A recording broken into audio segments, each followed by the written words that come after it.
Hi, everyone. Hello. How was your weekend?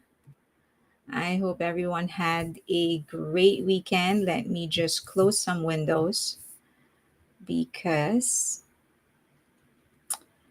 Hello. I'm going to say hi to everybody first. Hi, Joy. Hi, Amy. Hi, Carol. Um, hi, Phaedra. Lindsay. Papa SG. Eliz.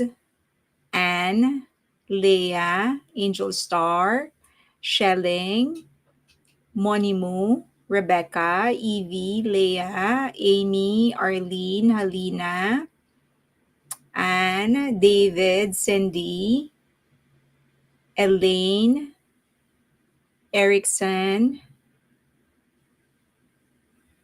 Reb- Darren, JR, Dawn, Beth, Angel Star, Z, BTS on Twitter, Consuelo, Melanie, V Heart, Carla Girl, A Brown for from Cali with Love, Roxanne, Kelly, Dodger Girl on Twitch, Leah, Iris, Disha, BTS Eden, Nigma, Han Nguyen, Ginny, Chansey, also on Twitch, Nosy Posey, Mama, SSTC, Namhar, Robin Carr, Lily, Teresa, Wonder Human, Katie Dreams, Letitia, Cindy, I am Claudia, Ginny, Rachel, Owensky, Melva, Jerry, May, Disha, Melvin. Oh, is there a Melvin? Did I miss a Melva? Um, May, Gemini, Pinayonce, Susie, Thea, Jelma, Elizabeth, Bea, Tara, Sarah. Hello. How is everybody? My dog is here. He wants to say hi. Give me 1 second.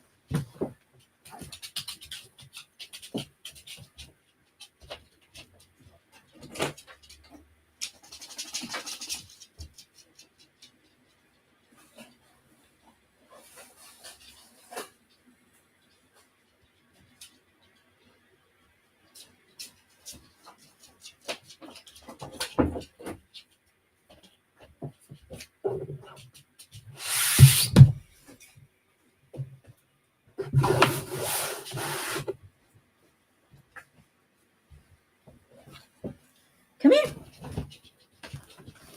Come here. Good boy. Say hi. Hi. Hello. Ouch. Say hi. Hi, hi. Say hi, baby. Hi. Say hello. Hello. Hello. I showered him last night and he's not happy about it. You like being smelly, huh? You don't like smelling good. He's so, because I had to go to work today. So he's extra clingy because he was left alone. Well, not alone. He was with my mom the entire day. But he's not happy about that. You're not happy about that, right? Hi, baby. Say hi. Oh my God, you have lipstick on your fur. Say hi. Hi, hi. Hi, hi. Look at my dirty paw because I went out to poo poo and pee pee. My first time in SK, visited the BTS site. Now saw Coldplay. Oh wow! Congratulations. How was it? Got him. How's your experience? Oh, I'm so happy for you. I am so happy for you. Hi, Lynn. Popper. Yes, he's a popper. So I'm gonna assume that you all saw the concept photos of Jin. How did you like it? How did you like the concept photos? Debak, just like my poor child, does not like bands. He doesn't have a choice though. So because he likes rolling on grass, when he's playing. So he gets really, really smelly. Watching the live stream of Francis' speech he gave on Easter. Hello, hi Debak, hi, say hi, baby, say hi. So, how did you like the concept photos of Jin? Wait, he should be the bigger one, not me. Okay, how do I switch this? Or maybe like that. Maximize. Okay. Okay. There. Okay. Now. Ah, customize? No. No.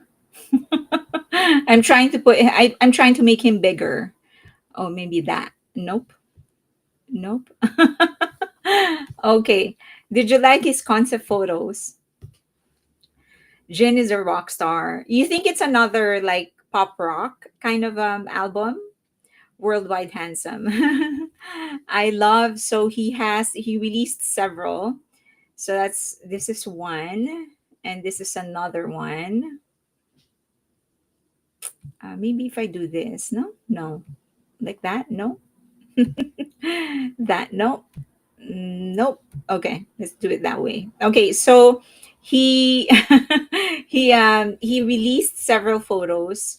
I want to know which one's your favorite. You think it's another pop rock? Okay. You don't think he's gonna dance this time? Hi, Juveline. Well, I'm glad you're here too.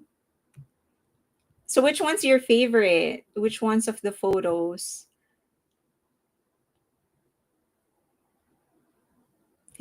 I love his legs. Look at that. It goes on forever. Which one is your favorite? Gorgeous. He is gorgeous. Bell bottoms. 180s. Doesn't it feel more like 70s? Does it not feel more like 70s than 80s?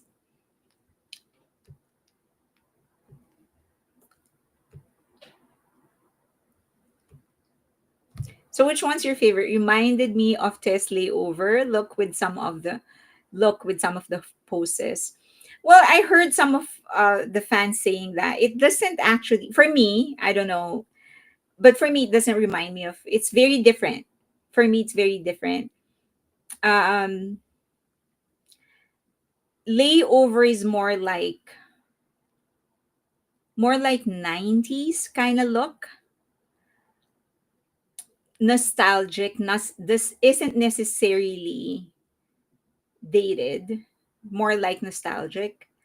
He is a bit more like young youth of the 70s kind of feel for me. So I don't think it's similar, although I mean it all depends on someone's taste, right? If they feel like it looks similar, then it looks similar. So but for me it's very, very different. It's very different. The the Taeyong's V's Layover is more nostalgic in appeal than it is dated. So these photos are the real Jin. Is there anybody who shares my sentiment? Like for Layover, it's more like, as I've said, it's more like nostalgic. This one's more 70s, like maybe even 60s. So yeah, it just feels very different for me. If at all, maybe, but not even that. Yeah, it's just different for me. Brain is frying watching two chats. Just watch one. Um, I agree. I agree. Him sitting in the car. That's your favorite. He could pass as someone from the Eagles. Love it. He's wearing wigs again. Interesting. 70s definitely. Right? It's 70s more than it is. And then Layover is more nostalgic. It seems 70s, 80s. 80s more like, not 80s for me, more like maybe even 60s, definitely 70s. I sort of I sort of chat on both. I like reading both chats. Oh, okay. Retro vibe. late 60s, early 70s, the animals. Yes, the animals, something like that. So that's what it kind of feels like to me. So yeah, definitely not. I think I think saying it looks like Layover is kind of a reach. Of course, both are good. I'm not saying that Layover is not good. Both are good. They're just different. First one in the car. That's your favorite. This one. That's your favorite. I swear that my uncles dressed in the same type of clothes. And how old are they? I think 70s just because of the flared pants. Who here remembers 8 tracks? What's 8 tracks? Totally agree, 60, 70, right? So yeah. So when they said, like, when I started reading some people saying Layover is very similar to this, I was like, no, they're very, very different. I don't even like, I was surprised at the comparison because I didn't see it. Um Tay's album was 90 vibes on Layover, but his collab with Diana is interesting because she's more punk 2000 than Avril Lavigne meets Japanese rock. Yeah. Well, sort of perky, lively, happy kind of punk, if that even exists. So it gives me a hippie. 8 tracks in the car? No, I don't remember that. 70s. A Fija, it's not alien to you. If you're familiar with the Beatles, all of it gives me what 8 tracks now. I don't know what 8 tracks in the car is. Um, Bang Luna said my first car had an 8 track player only. Oh wow, I don't even know what an 8 track is. He's such a baby. I can hardly stand it. Well, the big news is that, so for those that are, I know some of you are actually part of our Patreon community. Unfortunately, there are still no ticketing details for his concerts in any of the venues except for LA. I think Honda Center sort of confirmed that they are not going to be selling suites for LA. So it will just be premium seats, but not a suite. So seats they will sell those, but not a suite. So I think one of the, so there are two organizers of the LA group, and they're going to be inquiring about the premium seats, and they'll let them know, they'll let us know about it. So as you know, I won't be able to attend the the LA one just because of schedule. I might be in Europe at that time when he comes to LA. So I might be back in time for Texas, but then I don't want to tell my boss that I won't be going to the office because I'm going to Texas right when I land. So, so I'm gonna go New York. I called New York this morning, I mean Prudential, and they still don't have the details. So the guy knows that I said I'm sure I'm gonna get a suite. So just let me know, and I will pay whatever needs to be paid. So I will let you know, for those that will join me in New York. I'll let you know what the development is. But the guy that I spoke with, the head of their sales, was like, well, they said that they heard about it from the media, but not from within, so they can't give me any kind of details yet. Okay. I have checked on Arena in Tampa, Florida. Sold out. The suites are sold out. The suites are sold out. Hi, Reina.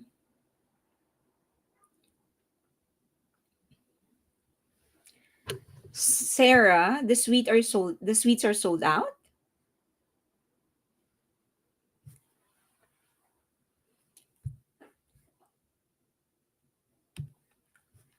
I want to go to New York and only afford flights.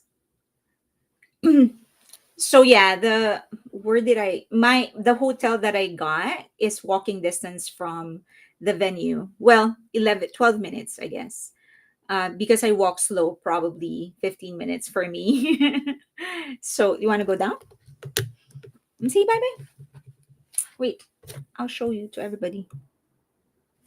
Say bye bye. Say bye bye, everybody. I'm gonna go to my bed. I already said hi. Isn't he cute? Isn't my dog cute? He's so cute. He uses it against me every time. Look at that. Show them your cuteness, baby. Show them your cuteness. He's so cute. Show them your cuteness, baby. Come on. He looks like Snoopy. He's being a snob right now. There you go. Show them your cuteness. He's very cute. Okay, go back. Bye bye.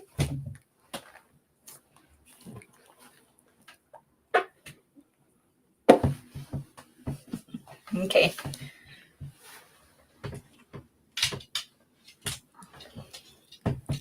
Okay, so the suites are sold out. I did not see the response. For Tampa, he's very adorable. Yes, he's lovey dovey. That's why he gets everything that he wants. He's so spoiled. Okay. I was waiting for the response. So Tampa was already sold out. Carla girl, but no seat. I think she's talking about the suite.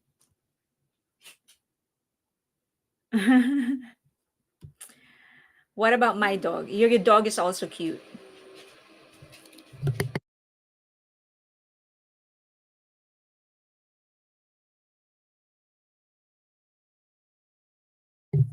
Okay. Since Weavers hasn't posted info yet, might be wise to wait regarding all the cities. There's a site, Seat Geek, and such that are supposedly selling tickets at ridiculous prices. There are no tickets on sale yet for Jin.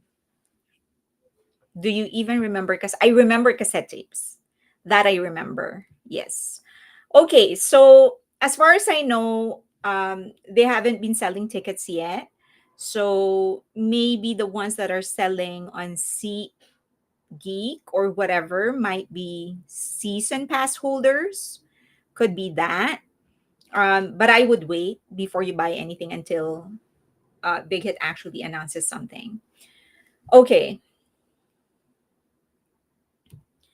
Sarah, I added comments on Tampa above. Seats nearly gone in Tampa. How can it be gone when it hasn't? They haven't started selling. Is it all season pass holders? Maybe that's it. Maybe season pass holders. Okay. So where is Jin? Let's go back to Jin. So no tickets yet. At least for New York, Dallas.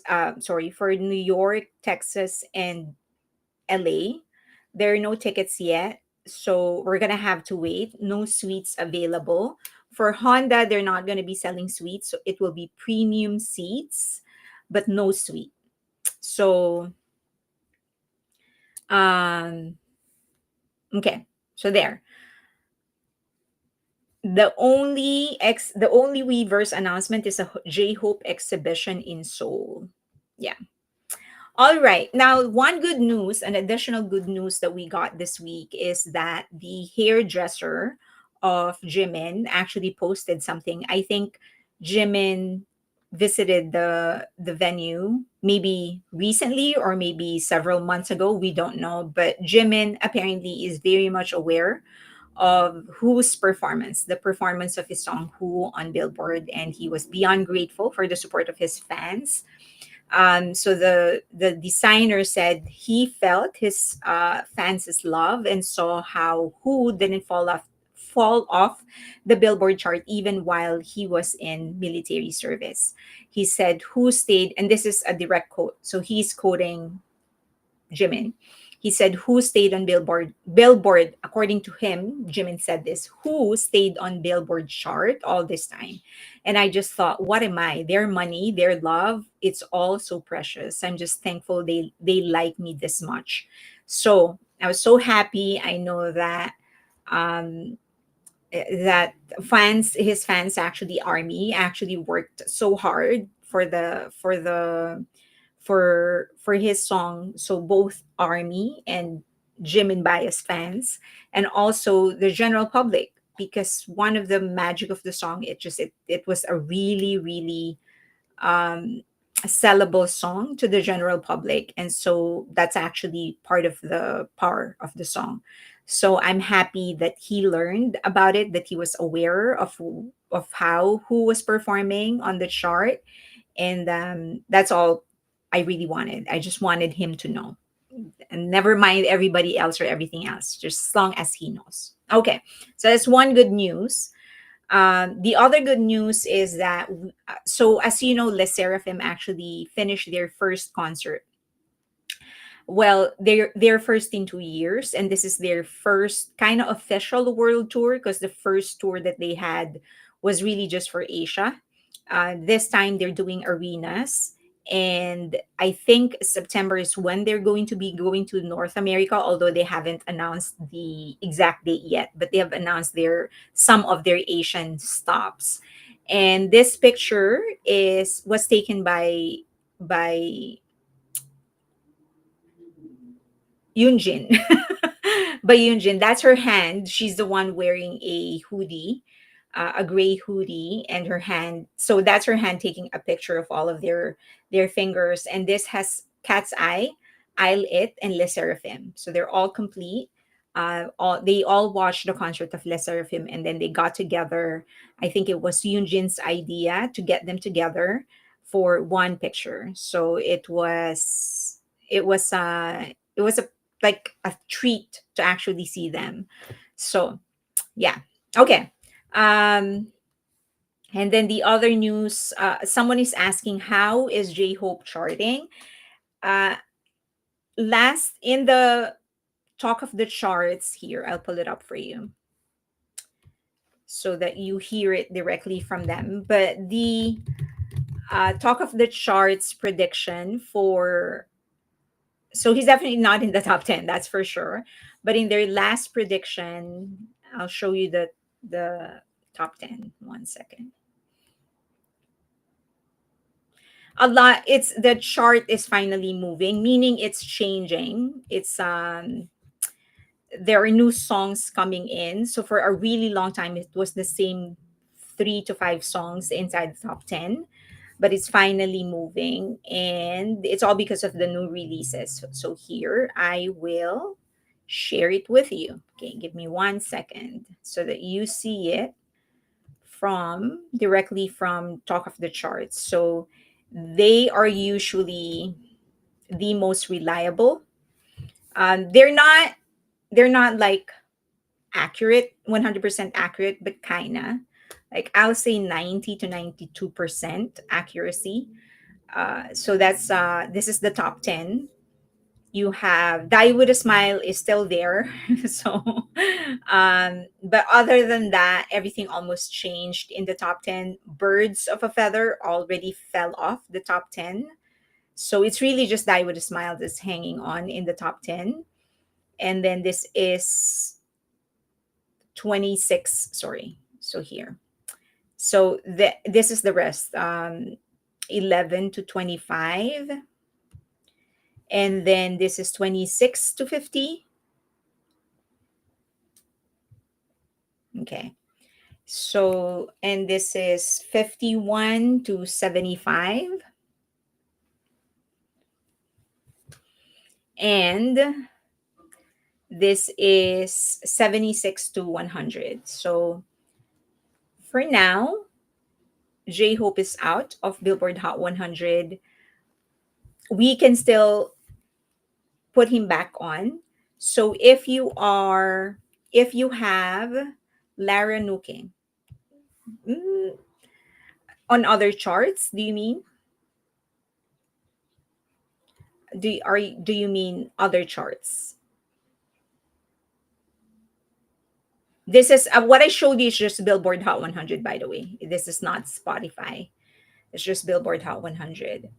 So we can still bring him back in Billboard Hot 100. It won't be that difficult because for Billboard, if you chart a considerable amount of weeks, like let's say 5 weeks, and then you fall off, then you won't go back unless there is like an out, something different, like something wild that happens with a song, then they'll consider putting you back in. Um, but if you chart 1 week or you don't chart at all, or you just chart 1 week or two, then it will be easier for them to bring you back on to Billboard Hot 100. So I know that this is like a sensitive thing for many armies because J-Hope specifically said that this is his goal. He wanted to chart. He didn't say he wanted to chart at number one. I think for him, he just wants to do better. That's my interpretation on what he said. And he did better this time. He still has one more song to go. But I think one of the things that we do need to consider is that number one, we do need radio support, but we also need GP support. Okay. So many of the Jungkook and Jimin biased fans were really good at pulling in new fans.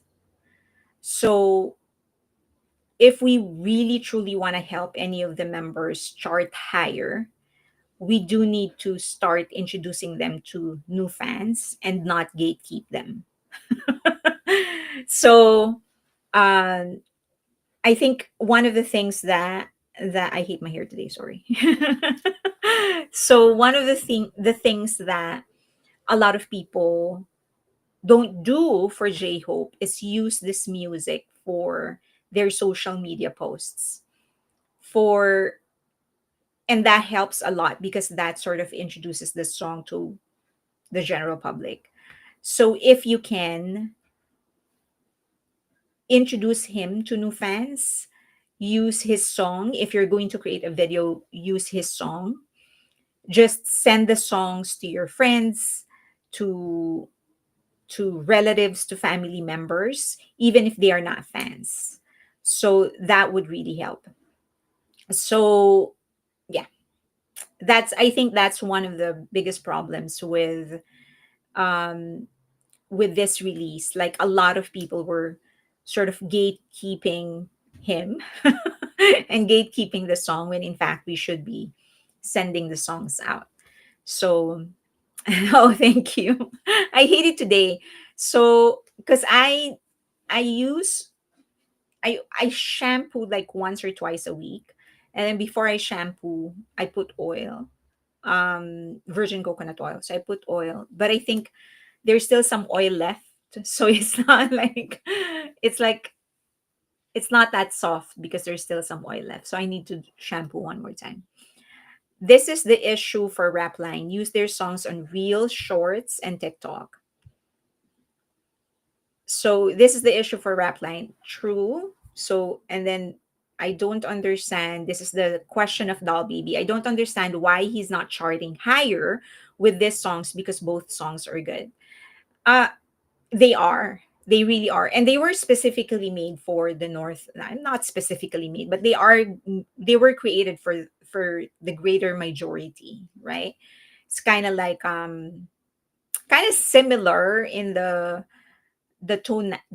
It's like a really, how do I even describe it? I'm trying to be careful because I don't want you to misinterpret my words. They are easier in the ears, not easier, smoother, maybe smoother in the ears, I think I would say, because they play by the four chord system. So that's how they use the four chord system, which is very popular in the West. That's how we do our music, four chords. And so it's kind of easier to play, easier to sing to, and the melody is very easy to follow. So you know that this was consciously created and it was written by US producers, Western producers. So it shouldn't be a problem for the song to rank. Um, and I think one of the things that one, I would say not error, but one of the mistakes that a lot of armies make is in terms of, it's not really a mistake in terms of, like, I still believe that the main thing about the song is that we should be able to enjoy it. For as long as we enjoy the song, I think it does its job, right? And we enjoy the song. um I've actually gotten out of my way to memorize the dance routine of this song. So it's a really good song. So, but as I've said, if we want to help in charting the song, we need to introduce it to a bigger market. We can't gatekeep it. We can't we can't be complacent that just because it's such a good song, it's going to do its job. Nothing is nothing is like nothing is certain.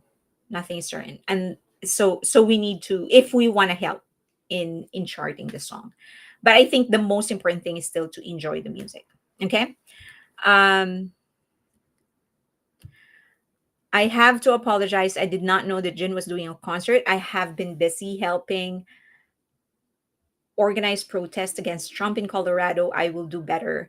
It's not really a concert. It's more he calls it an EP tour. So he's going to tour specifically for his album, and it's going to be the last leg, the last episodes, the closing of Ranjin, at least season 1. I would assume that probably he's going to entertain doing season 2 in the future, but it is the closing of season 1. So, um maybe just one song should have been dropped instead of two. Um, maybe, maybe both songs are good though. So I would. My thing is that just keep on streaming. Just keep on streaming. Keep on enjoying the song, and keep on sending it to your friends, to your relatives, letting people hear about the song. That's the biggest, like, that's the biggest help. Why are you scared of Jin's album? Why are you scared of Jin's? Who's scared of Jin's album? Who's scared? Why will you be scared of Jin's album? I just posted a video of my doodle dog Lily. Where's that? Proposing to Yoongi, and it has Mona Lisa as the music. It has over 10K views in 4 days. I am shocked. I want to post another video with I Wonder. Yeah, do that. Definitely. Or you can use Sweet Dreams, right? To push the songs. Okay. All right. I think enough of people in the West equate BTS with K-pop. So it's a matter of how their music is introduced to the new audience. Correct. Correct. That's exactly my point. Um, I think it's about introducing them to a new audience. I listen to J-Hope new songs daily, several times a day, but I stream the Muse and Happy albums every day because I love the music and it's easy to stream whole albums. I don't know why, but we can chart all four songs for Young's. Okay. All right. Someone just posted Sin 17's album will be released next month. All the guys will be there for Festa. There's no way Big Hit will miss that opportunity. Okay, so let's just try to stream as much as we can for J Hope, and we still have one more song. We can always do better. My hope is that in the next song we can chart him inside the top 50 this time. So I think his highest still is his collaboration with J. Cole. And that's not, I mean, that's a great song. I mean, that's not surprising, right? But I hope that we can do better in his last release. Not last release, but the last in this trilogy. So, okay. I don't think there would be a competition between 17 and BTS. They're not even in the same league, so don't no. There is no competition. Okay, let's get this very quick because this is one of the things that have been talked about, and this was a so It's interesting because at this this guy. time, Okay, so he worked Nate Waka. Okay, he worked with BTS in American Hustle Life. And so he was a guest in a podcast. And in the podcast, he told some stories. And one of the stories that he told is that during the time he was being offered to do American Hustle Life, he was there was a song camp that was happening for EXO, sponsored by SM Entertainment.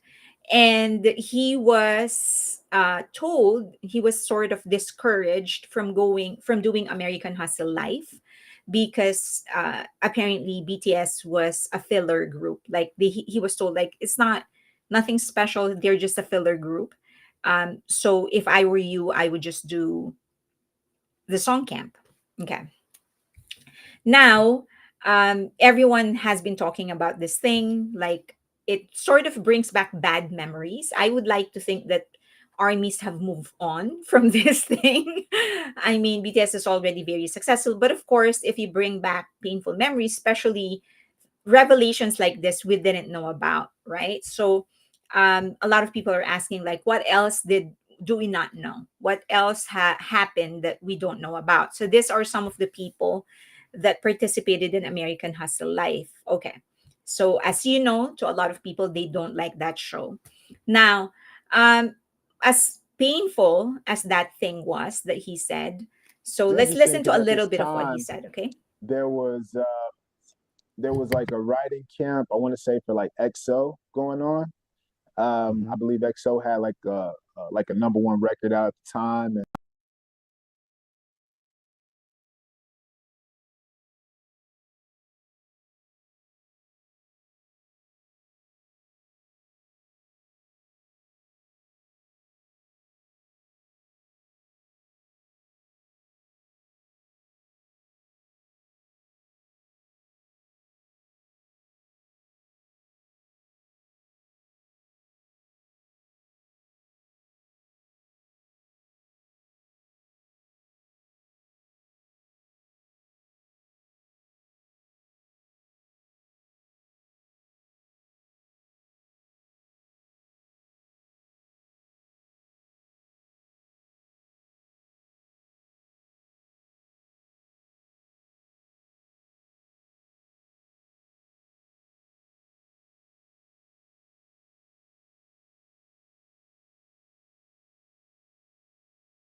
Okay, there you go. Am I back? So it is true that as painful, I'll repeat what I said. As painful, um, as painful as that was, it was what he said that BTS is actually a filler group. It was actually the truth. BTS was a filler group, and this article here actually told this story. So there was one act that canceled the last minute, and they took BTS in to fill in that vacant slot. And as it's actually, so this is partially, I don't know if you know, but Big Hit actually co-managed 2 a.m., which is the brother group of 2 p.m. So when JYP, when Bang Shiyuk decided to form his own agency, JYP actually helped him by giving him asking him to manage 2 a.m. So through 2 a.m., Big Hit and Bang Shiyuk was able to establish his own connections, although he has been an established songwriter for the longest time. So but he was sort of able to establish the name of Big Hit through 2 a.m. Now, So when a group canceled the last minute, BTS was actually called in to fill in the spot. So as painful as it is to hear those words, it's actually true that they were just a filler group. They didn't lie when they said that. Now, we all know what happened after. Um, we know what they have been able to achieve. We know the kind of success that they are enjoying. And it was just it was just ridiculous to me to hear him say this story, because look at Jungkook when he was back in 2013, 2014. This is the kind of guy, this is the kid that they are being threatened they feel threatened with. They're like, come on. That. So but so yeah, so I think BTS is, they have surpassed it. I think what we should be concentrating on is the kind of grace that they showed through all of this. And if it wasn't for grace, for their own grace, I mean the grace that they show, the sophistication that they show, then they wouldn't be where they are right now. So instead of pouring anger on something, on things like this, I would rather marvel at the kind of tenacity and the courage, and as I've said, the class that they showed that allowed them to get to where they are. So making continuously mentioning SM only helps SM Entertainment. It does not help BTS. So I don't want to concentrate on SM Entertainment. They've already been bought out. Kakao already owned them. And Kakao has already formally stated that they are now a multi-label system. So Kakao is kind of the HYBE now, and SM Entertainment is one of the labels under Kakao. They're like the big hit of Kakao. Um, Maybe not even the big hit, because they're not that independent, more like the source music of Kakao. So we know already what happened to them. I don't want to add to their brand value, so I don't want to talk about that. Okay, now however, it is a well-known fact that BTS has been treated unfairly even by the media. So there is this reporter that kind of talked about the difference on how publications talk about BTS, the achievements of BTS versus the achievements of other groups like SM Entertainment. He said that when BTS got nominated, for example, in the Grammys, editors of different publications in South Korea refuses to celebrate it, that they got nominated, because in their heads they lost, as opposed to like a local, like a an award given by a city in some country that we haven't heard of, given to another group under SM, for example.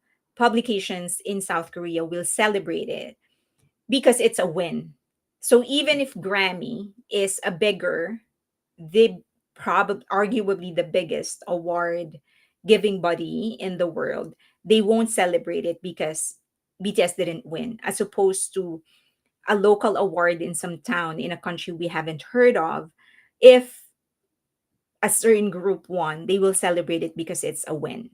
So they have no, he's not saying directly that these publications are getting paid. He's alluding that they don't know the value of what BTS is achieving. Okay, so let's watch 어느 정도 보도가 part 돼요. of that 그러면 interview. 우리가 흔히 알고 있는 소위 대형 기획사의 아이돌이 그것보다 사실은 못 미치는 어떤 활약을 보였을 때 미디어에 보도되는 양이나 그 커버되는 범위를 보시면 확연히 차이가 납니다. 굉장히 좀 재밌는 부분이고 실제 그렇구나. 실제로 그렇다는 것이 저도 이제 알게 됐어요. 그런 것들이 이미 팬들 사이에서는 잘 알려져 있고, 또 하나는 아다르고 어다른 경우가 많잖아요. 가령 이번 그래미 같은 경우 어떻게 들어가냐면 주요 부문에서 등극에 실패했다라고 한다든지 대체적으로 그런 경향이 아무리 마이너 장르라도 그래미 후보에 올랐다고 하지. 연결되는 게 있어요. 그러면 하는 얘기가 이게 지금 기사가 잘 안 된다. 기사거리가 잘 안 된다. 왜냐하면 높으신 분들께서 이게 대단한 거 아니야. 네. 또 그거는 문화 지체네. 그렇죠. 그 소위 이제 데스크급쯤 되면 야 BTS 그 뭐라고 뭐 짧게 이해가 안 된다든지. 가니까 아예 그 사람들은 받아들이지 못하는 거예요. 현상을. 예전에 그런 거 많았거든요. 그 사람들이 현역일 시절에는 조그만 막 부풀려가지고 예를 들어서 밖에서 뭐 국제 음악상 이런 거 받았다고 쳐봐요. 그 국제 음악상이라는 게 실제로는 그 상을 만든 나라 거기서밖에 모르는 조그만 상이야. 근데 동남아를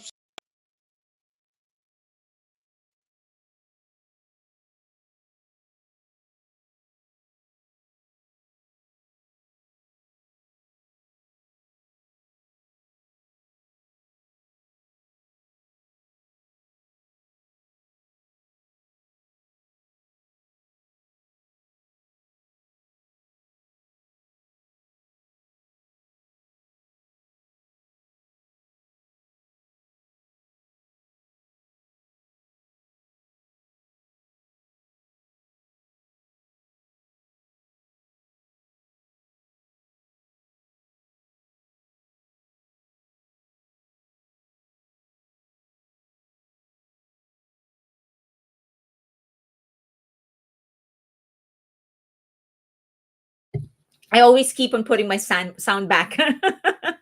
Okay, so okay, going back, I'll repeat what I said. So what essentially he was trying to say is that, so once he said, the host said, like, is it a cultural lag? Like, are you saying that that the editors or the media in South Korea simply don't know the importance or the size of um of uh of Grammys, and so they think that it's not important because they don't know, they didn't win, so for them it doesn't matter. The guest actually didn't respond, and I think it's because his point was different. I think his point is that no, it's not that they don't know the importance of the award, it's just that they wouldn't recognize it.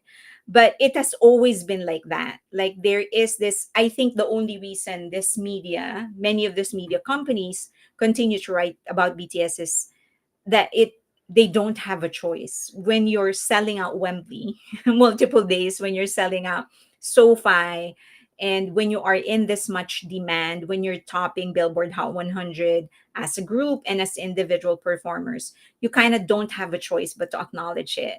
So it is going to be way obvious if they don't acknowledge it. But I think if they had their way, they would find a way on how to minimize the achievements of BTS, which is kind of interesting because you would think that in the culture of South Korea, they would celebrate immensely when it is a group from a smaller company that's actually becoming big and achieving all of these things. So why is it, right, in the culture, the kind of culture of Korea, why are they not celebrating the victories of small players?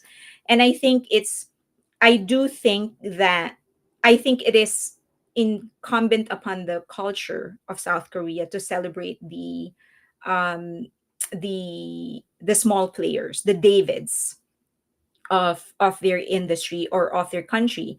But because the media itself, media companies are actually getting paid, then they are trying to minimize it. So I don't know why to this day HYBE isn't, I don't know if they're simply not willing to pay their way into the good graces of the media companies. But if you are a professional, you know that you don't have a way around it. If you want to, for the media to be at your disposal, you do need to establish a good relationship. And you know what I'm talking about. So I don't know. I don't know if this is the BTS members specifically saying nope, we don't want to pay, or this is just Big Hit saying no, we don't want to pay. But this will not change unless they start paying people, unfortunately. So okay, but I think one good thing that we can do is to not continuously mention SM Entertainment, because it's the same principle as MHJ. If we continue mentioning them, then we're just strengthening their brand value when they don't deserve it. I think the focus should always be in BTS. So it isn't that BTS, that they were the reasons BTS became this strong as a group. It's just that BTS reacted to certain things, to trials the right way. So I don't know if you are also aware of, let me see if I have it here. I'm sure you know this, but so BTS actually, at some point in the past, it was a Busan festival. And in one performance, and this was during the Fire era, okay? So they were starting to make some headways in the international music market. But in the last minute, they were going to become the last performer, rightfully so, but they were pushed. So they were told that they were not going, they will be allowed to perform on stage, but they won't be aired on TV. But BTS chose to perform because armies waited. So they said, okay, just give us a sound and we're going to perform. So they performed and their portion was not aired on TV. So this was the Busan Festival actually, and this is part of it.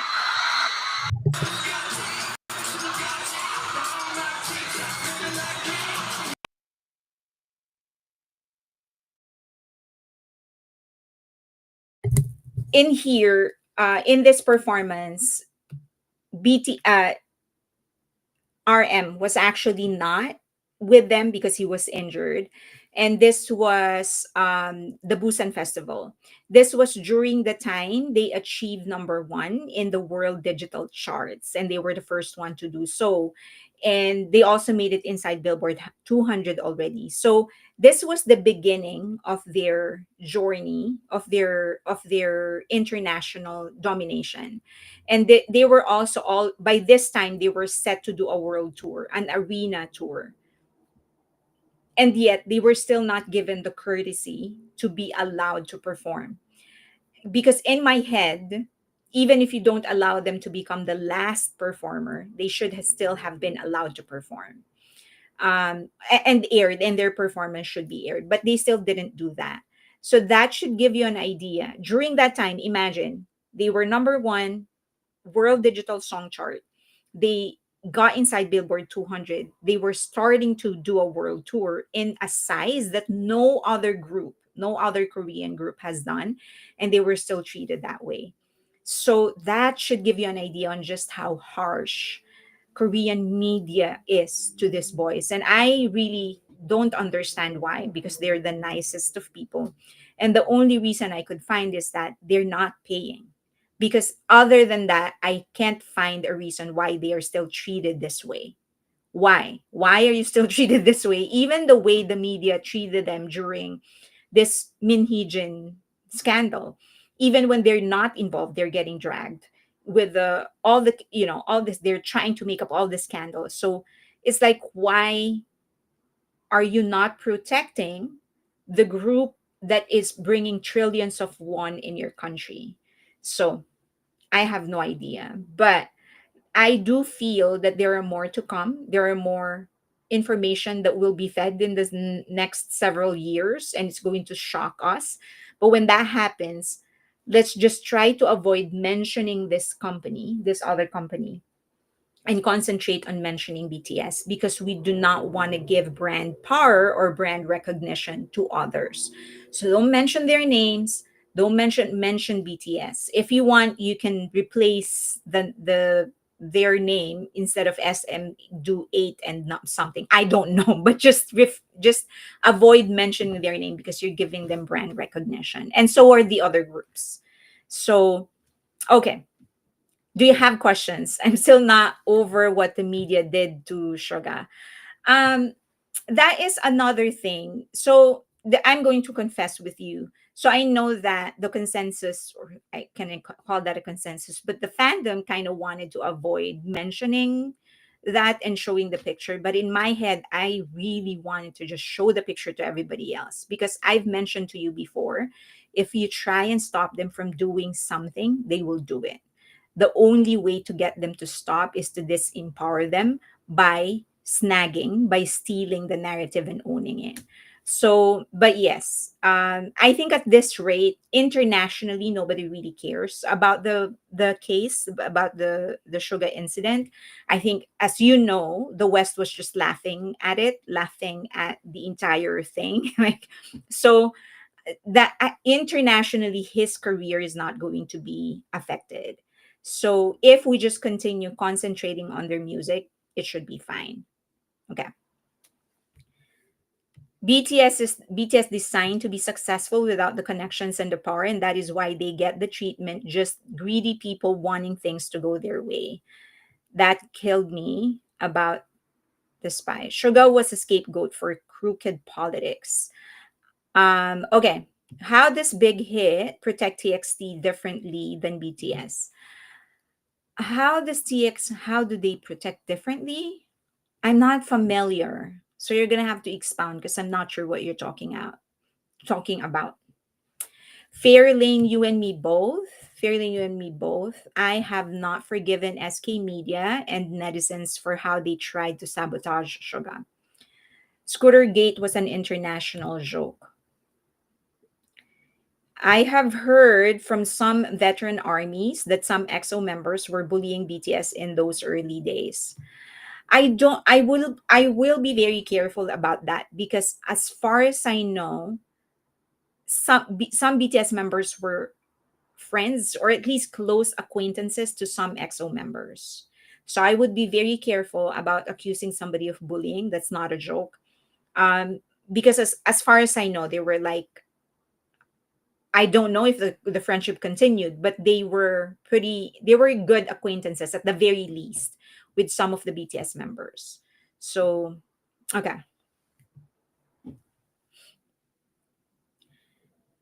You're not seeing me, yeah, because I was there.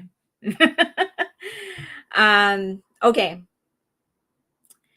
Sometimes I feel like South Korea does not deserve BTS. The world does not deserve BTS. Can HYBE sue the media for all the disrespect they did to Suga? They can. They probably are. We know, I mean, by now, I think we should know how HYBE and Big Hit operates, right? They would sue people and not talk about it until it is done. And that is a legal strategy and also a PR strategy. Because if you disclose the names of the people that you're suing, most likely they will be able to set up defenses or get public opinion against them or against you and in their favor. So um it's better that they keep it a secret. Does that make sense? It's better if they start to, when they sue people, to not tell people who they're suing. Otherwise, these people will have the liberty of actually generating public sympathy. It's just going to compound their problem. So it's better if they deal with it on a private manner. I get a lot of, for some reason, I get a lot of solos asking me to do something about so every member has a hater, right? So they eat each other. So for example, um Suga has a hater, J-Hope has a hater, I mean, as a fandom. So Suga is going to accuse, the Suga fans are going to, solo fans are going to accuse J-Hope fans of sabotaging or whatever. Or the J-Hope fans are going to accuse Jin fans of sabotaging whatever. So what these fans want me to do is to lead like a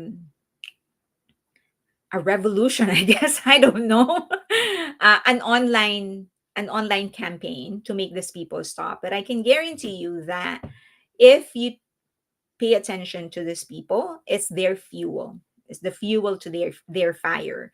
They want attention. You give them attention, they are going to get fired up.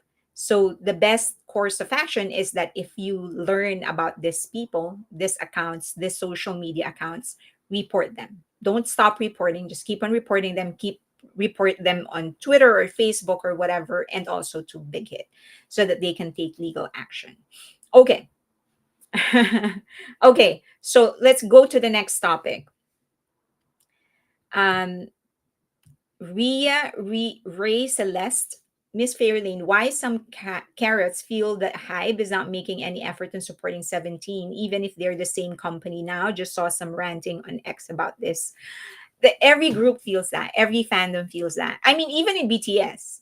So, um, you know, RM fans feel that HYBE is not supporting RM.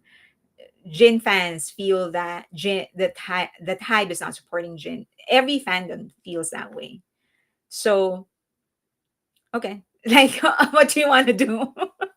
At the end of the day, I would just suggest that they count and believe on what they trust their idols.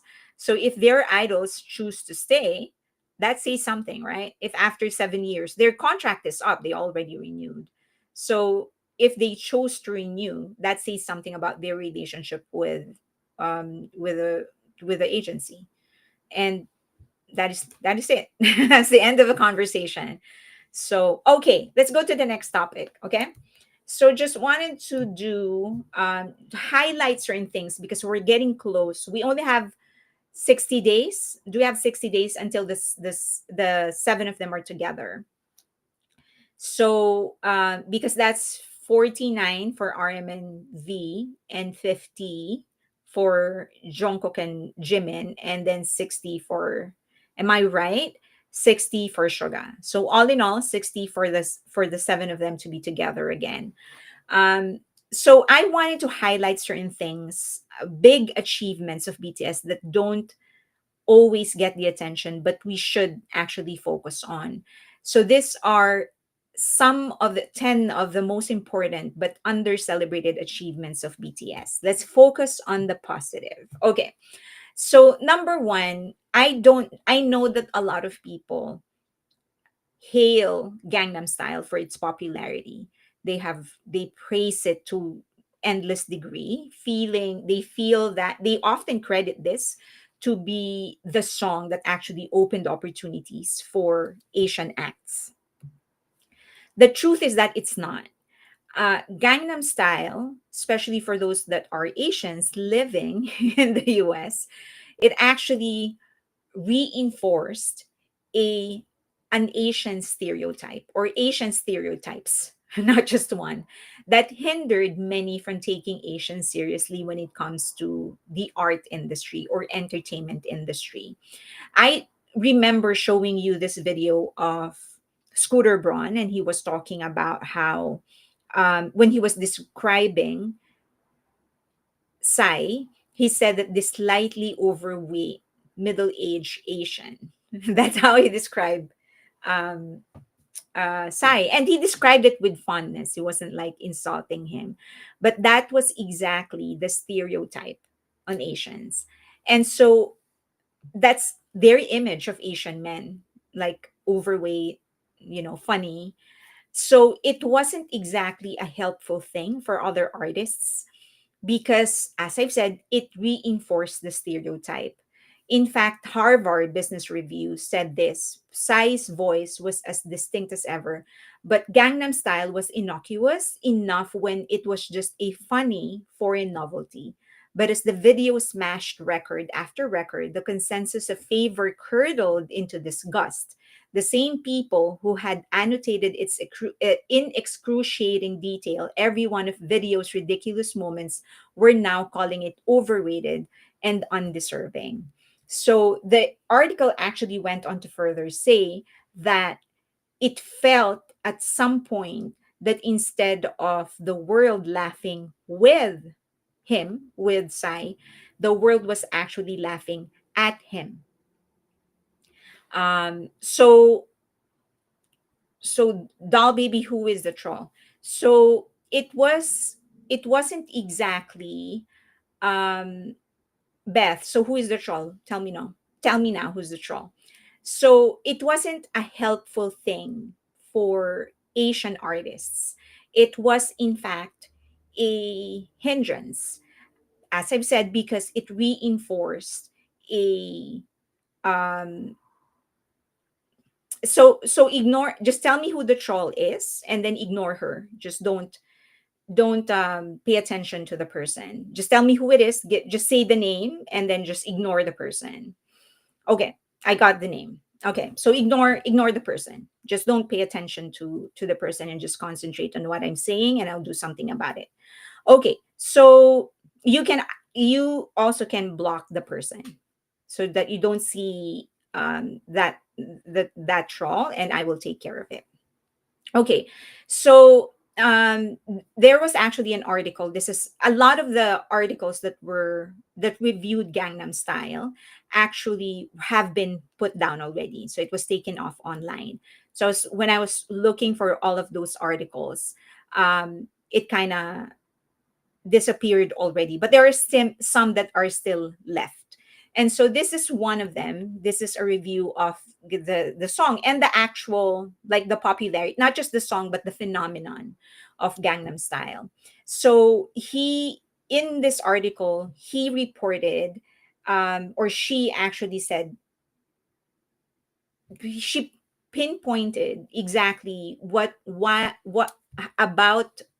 what about Gangnam Style was getting, what is it about Gangnam Style that's not being helpful, or yeah, that is putting down Asians instead of helping Asians. So the article goes, part of the video's mass appeal is obviously Psy, a longtime comedic performer, is downright hilarious in Gangnam Style. His song is catchy, his dance moves are easy to replicate. Um, and his latest song and dance number doesn't depart from his usual stick. Gangnam Style is very different than the kind of K-pop that has been trying to break in the US to this point. It's got that unique factor. But I also think, so this is the Crystal Anderson. He's an associate professor in Elon University, and he said, I also think from a cultural studies point of view, we cannot discount the relationship that American culture has with Asian masculinity. So this is what I was talking about. They like Gangnam Style because it reinforced the stereotype they have about Asian men. So it wasn't as helpful as people thought it was. In fact, it was a hindrance, it was a deterrent for Asians to be taken seriously in the United States. So it was actually, so when BTS entered the market, things were actually harder for them because everyone was expecting them to do the horse dance. And it wasn't just BTS who was being asked. A lot of other Asian rappers or Korean rappers who were going to the US to do shows, whenever Americans would be in the audience, they kept on being asked to do the horse dance. So if you can imagine, these are seven young kids with a real statement and message to deliver. And whenever they go in public, people think that they will do the horse dance, or people expect that they will do the horse dance. It wasn't a pretty thing. Again, Gangnam Style wasn't helpful. It was a deterrent. It made things harder for them. It was BTS who finally managed to erase that impression of the American market on Koreans, that all Koreans do is do the horse dance. Okay, so that's one. Second, they were actually a job source during COVID. Dynamite, BTS's Dynamite, generated 7,928 jobs with 1.26 billion in economic impact. And this was studied by the number one university in South Korea, SNU's. They were Seoul National University. So they're like the, maybe the Harvard or Yale, yeah, Harvard of South Korea. So one of the professors did a study, and this is what he came up with: 7,928 jobs, one song, 7,928 jobs, and they delivered 1.26 billion in economic impact due to one song. Okay. Now, it actually made it to their newspaper, the newspaper in South Korea. So the computation of 1.4 billion or 1.26 billion isn't just through the song itself, not just the sales of the song, but tourism, things that people were buying because, because it is a Korean product and because it is BTS. So everything, all of that, they figured that in the computation. So they were actually during that time one of the biggest, if not the biggest job generator of South Korea during COVID. Okay, and then they followed it up with Butter and other songs. So Entertainment Weekly actually did an episode on COVID's effect on the K-pop industry, and in here they said that another thing that BTS introduced is they didn't really introduce it because online concerts. They did their Bang Bang Con online concerts and a few other online concerts after that. So online concerts have been going on for a while, but no one has really done it in the size that BTS did it. Primarily because they didn't have to, because they could still, before COVID, people can just go around and tour. But BTS didn't have a choice but to actually do the concerts online. And in their study, they said that through Bang Bang Con, BTS actually ended up earning more than if they did a tour. So, for example, doing one venue one day, for example, in SoFi, they do one day in SoFi, they will earn $5 million. But in Bang Bang Con, they ended up earning 26.2 million, and that is net. So that is after cost. Primarily because they were able to do away with um, with many expenses like travel, paying people, permits, insurance, all of those things. So I think I have it here, the video. But yeah, so I will find it later. But so according to them, it's like it's maybe I have it here. So it's way more efficient to do the online concert. So they were earning more. So each time they would do an online concert, the earnings would actually go up. Okay. So the group it also became the reason one of 13 tourists would actually come into the country. It's all because of BTS. And as you know, when you go to South Korea, you don't just go to the concert and then leave. You go around South Korea to try and make the most out of your trip.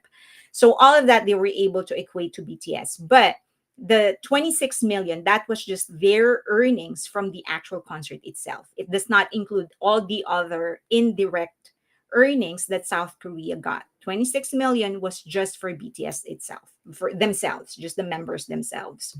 So minus the cost. So that already excluded the cost, that the earnings of Big Hit themselves.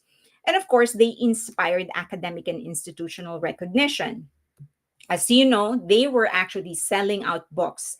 Damien, and all the other books, Almond. So whenever they are seen or they talk about certain books that they buy, the book would actually sell out. But even that far more than that, BTS also inspired university courses, academic papers, and cultural study programs worldwide. So their songs, their marketing strategy, and their careers are actually included in some of the curricula or curriculum of different universities. So not many pop groups can say that they've been taught in Ivy League schools in different countries. Okay, next, the power shift from men in suits to fans. And this is being adopted even in the Western music industry. Goldman Sachs projected that in 2024, a total of 4.5 billion will actually come from super fans. So, in ever since BTS, all the other labels, their efforts have been towards cultivating an environment to sort of capture the super fans or the fandoms, right? So they are creating different apps, different platforms, different events in order to attract the super fans. So, which is what BTS has been able to manage to do. In 2023, they estimated that through all of these efforts of the different management companies and labels in the US, they would earn 4.5 billion extra just from superfans as a result of all the efforts that they were creating. And it's all because they learned that that is how BTS and other a few other groups in South Korea. That's how they're making the bulk of their money, through cultivating their super fans. So many articles have already been published all the way back in 2020, 2021, 2020, ever since BTS sort of came into the crosshair of the Western music industry. It was all about cultivating and taking care of super fans. So that is the influence of BTS. In fact, there is an argument to be made that partly Taylor Swift was actually inspired by the strategy of BTS. She herself started creating a huge community instead of just a fandom, which empowered her as a performer. So now Warner Music actually started creating an app, a super fan app that is similar to Weverse. So their goal is to sort of gather the fans of their different acts, put them in one place so that they can communicate with them directly. Okay, so Ed Sheeran apparently is joining them in this effort. So Ed Sheeran is already constantly in this app. He's communicating directly with fans, and he is helping Warner Music in improving the different functions of the applications of the app. So they want to compete with Weavers. Okay, I haven't tried the app, but they're doing the same thing like Weverse Live. So they have their own live streaming. The shop is already there. Fans can communicate with each other, stuff like that. Next, BTS's direct to consumer paved a more profitable way for artists. So this is not usually talked about, but the strategy of BTS of ignoring the middleman and going directly to fans. They started with Twitter, eventually V Live, was that V Live? Yeah, V Live, and then when they purchased V Live and converted it into Weverse, then they completed sort of that environment where they don't need middlemen in order to sell and communicate with their fans. And that became more profitable for BTS because you're not paying, there's less mouths to feed, essentially. Now, if you go to this is a helpful blog, by the way, Aries Take. So he's been in the business for quite a while, in the entertainment media business for quite a while, and he has a podcast and he talks with different professionals in the music industry. And so one of the apps that's sort of going to compete against Weavers. The app's name is Even, but this is not the same app as the one that's being developed by Warner. So this is an independent app, but the goal of this app is to get more independent artists signed in their app so that these independent artists can communicate directly with their fans and sell merch with their fans to their fans. So according to their computation, if they get this right, artists can actually earn 10 times more if they go directly to fans instead of getting signed by a major label, or what they call the majors. So if they just use this right, then they can earn 10 times more. Okay, so that gives you an idea on how much artists on Weverse are actually earning. So this is his blog and podcast, Airy Steak. It's a really good blog, a lot of good materials. You'll find it there. Okay, the other thing that BTS contributed is the reinvention of pop art. Because it used to be that pop art is so segregated. It's like, okay, you have your Comic Con here, you have your fashion industry here, you have your music industry here, you have your movie industry here. BTS was able to create an environment where everything is all tied together. And that eventually is going to be adopted by different musical acts, by different artists, where they're not just focused on one industry, what they're essentially doing is creating a narrative. And from that narrative, they're creating different ways on how to earn different IPs. So for BTS, they have their music, and then they have their music videos, and then they have different IPs, including, and then they distribute that through different means, Weavers, pop up.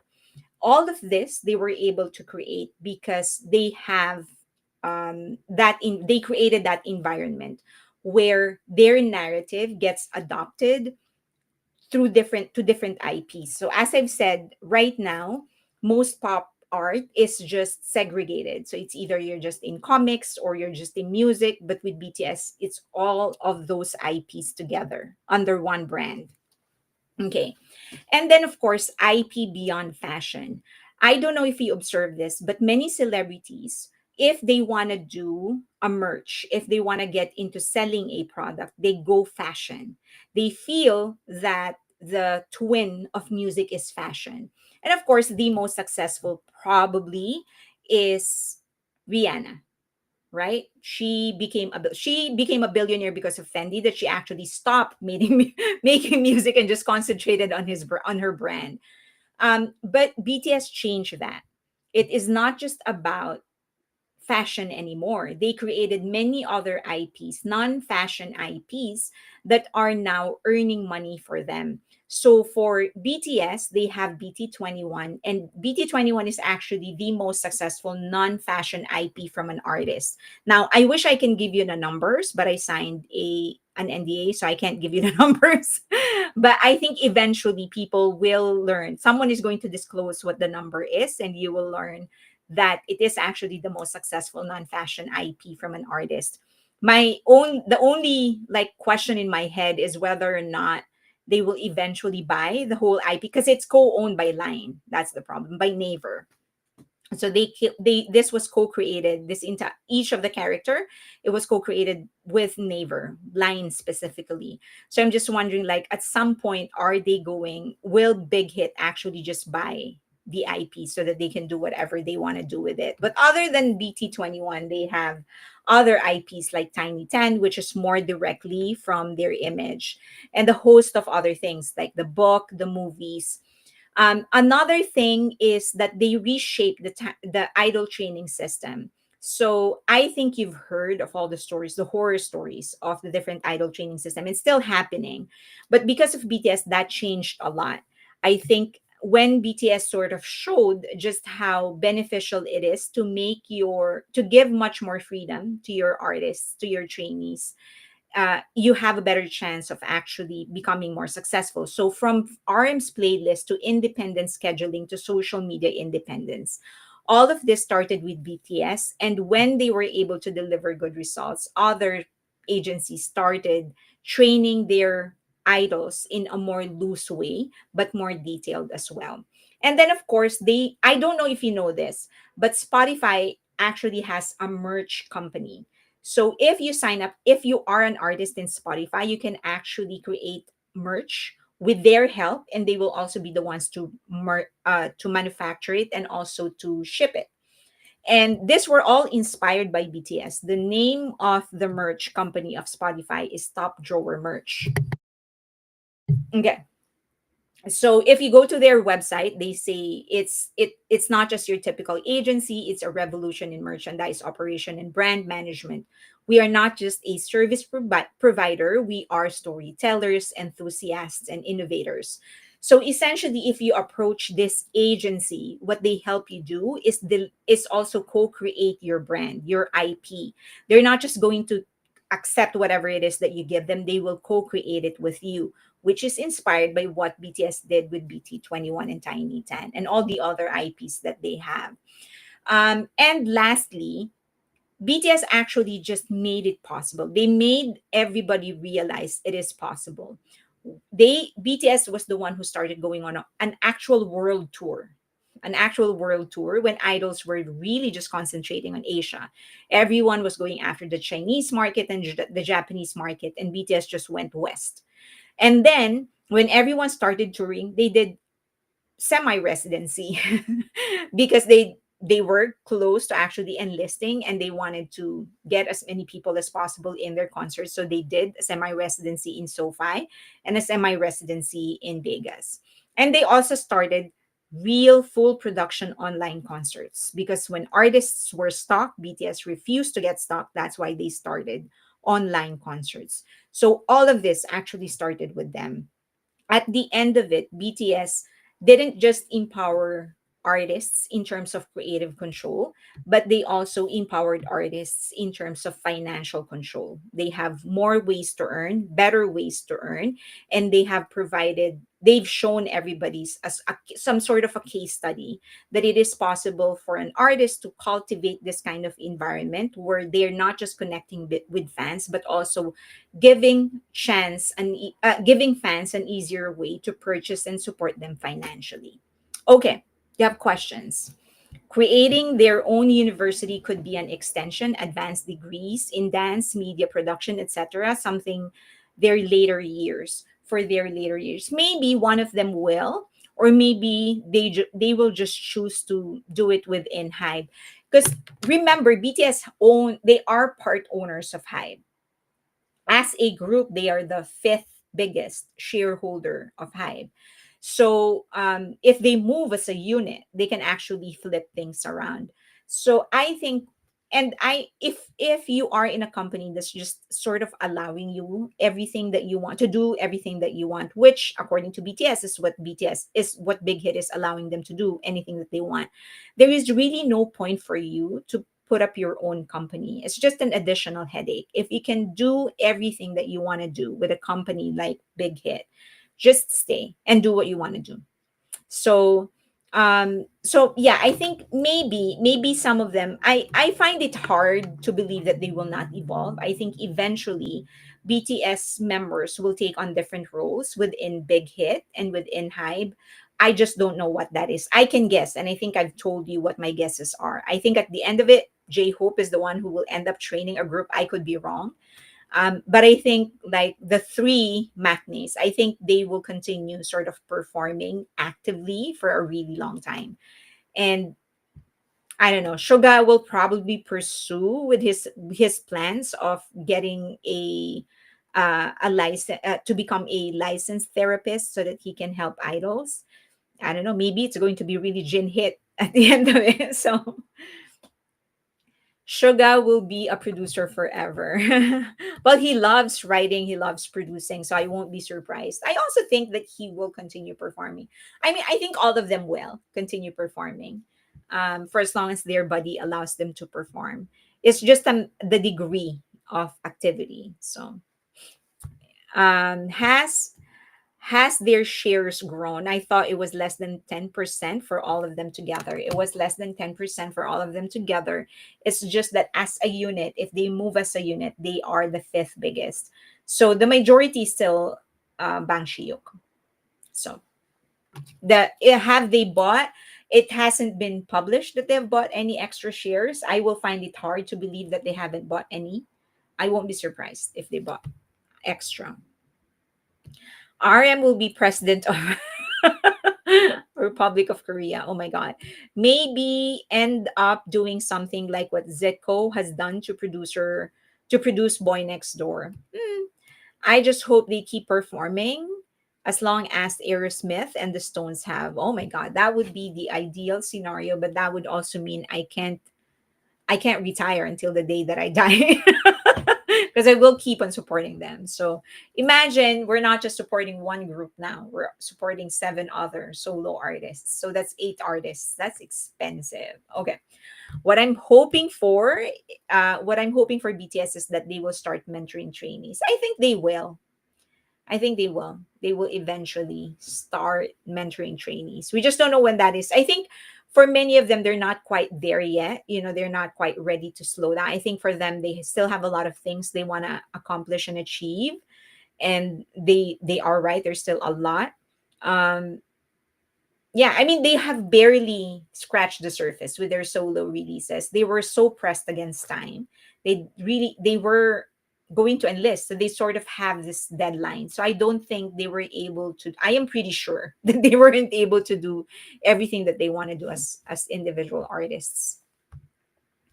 Um, I want Bangtan Papas and Grandpapas. Sure, they won't be dancing hard, but I like when they also just sing and yeah. Well, that's what they promised us, right? That they will continue performing. I wonder if BTS know how much they have accomplished or if they know what they have done, like the ones you presented. I wish they know.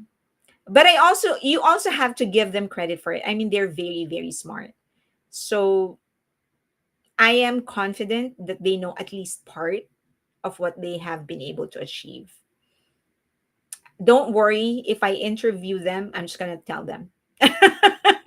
If I get a chance to interview, I'm just going to sit them down and tell them, RM, are you aware of your contribution?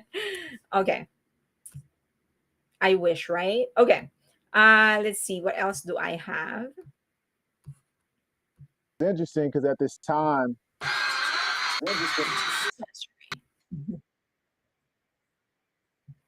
Okay. So I think I just have one more. They are fearless and hungry after the military service. Look at Hobie and Jin. I know, right? It's so harsh that they were sort of held back.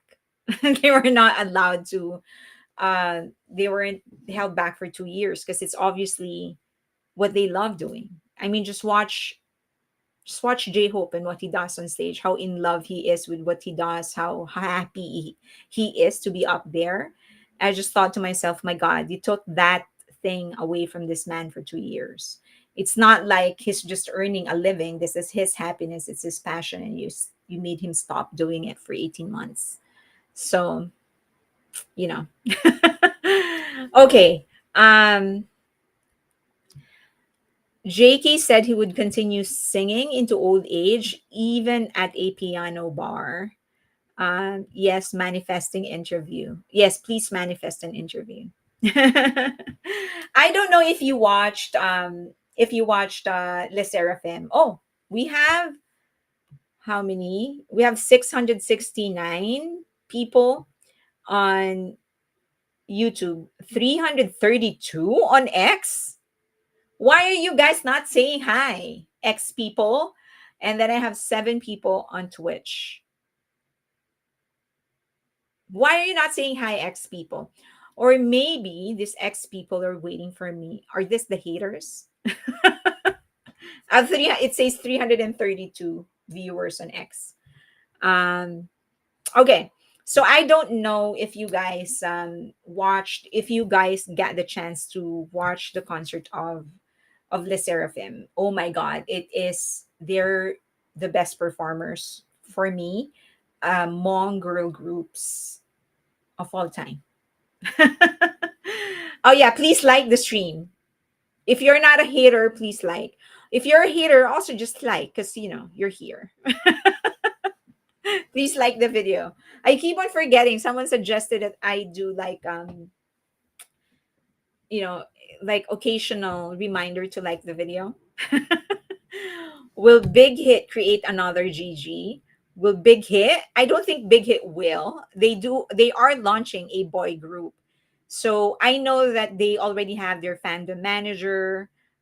Within Big Hit, they have their fandom manager, and they are starting to open official, not official, but there are fan accounts on Twitter and different social media that says fan accounts, but they're actually supported.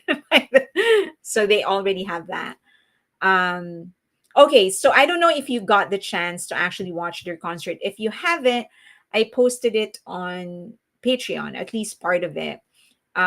Just because just just because I just found this funny. So Ronaldin said Hobie, I guess Hobie was trying to speak in Filipino, in Tagalog, which is our native tongue.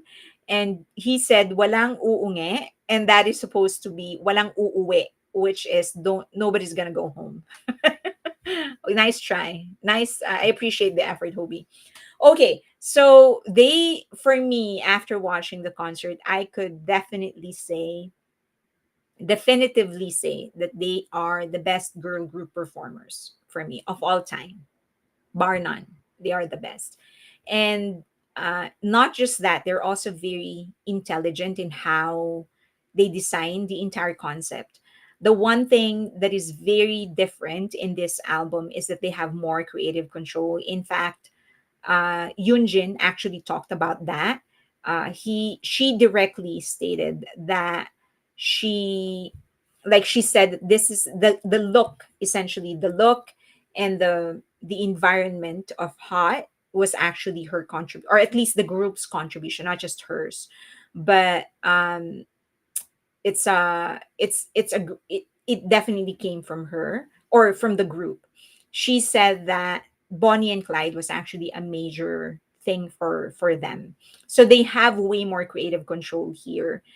She also ended up writing 4 of the 6 tracks or 3 of the 5 tracks or something like that, but she definitely wrote the lyrics for the Carrier single Hot. Okay, she didn't write come Coming Over. She didn't write that. That was written by another by a British group. Okay, so they were they began the concert in a very very surprising way. They actually opened with Ash, which is a slow song from their current album, and it was very surprising because it wasn't a hyped song. Usually um, performers would choose to open with a really hyped song to get the crowd into the mood of partying with them, but they opened with Ash. I don't know if you've listened to their album. If you are going to listen to their album, and if there's only one song that you will listen to, please listen to Ash, because it's just pure poetry, pure poetry.